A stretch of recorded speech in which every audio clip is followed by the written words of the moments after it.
Good morning, ladies and gentlemen, boys and girls.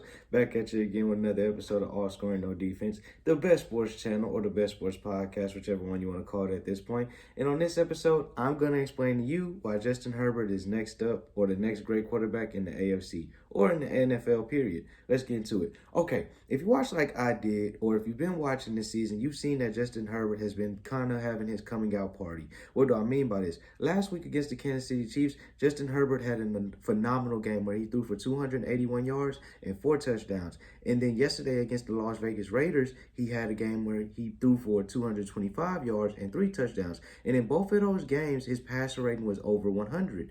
But the thing with Justin Herbert that goes unnoticed is how he uses his eyes. What do I mean by that? He does a great job of looking defenders off. Like he'll look one way this way, and then he'll end up throwing the ball the other way. And his precision with the football is amazing.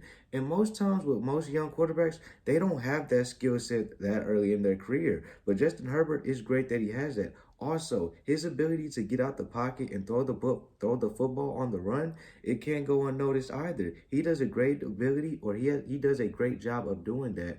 Also, another thing that you must like about him is he doesn't turn the football over. Like honestly, like if you watch his tape or if you watch his highlights, even when he was at Oregon, he didn't have a turnover history or he wasn't too turnover prone. And that is what sets him apart. And the Chargers, I believe the Chargers have found their quarterback of the future. And another thing that I like, he does a great job of playing within himself. If you notice, with a lot of young quarterbacks, they sometimes try to do a little bit too much when they don't need to. But the thing with Justin Herbert is he doesn't. He just plays his game. And that is what you have to admire, and that is what you also have to respect. And I wish him, along with the Chargers, nothing but the best of luck. But that's all for this episode. Thank you guys so much for listening. If you're new to the channel, be sure to subscribe. I do new episodes like this Monday through Friday. And with that being said, I'm out.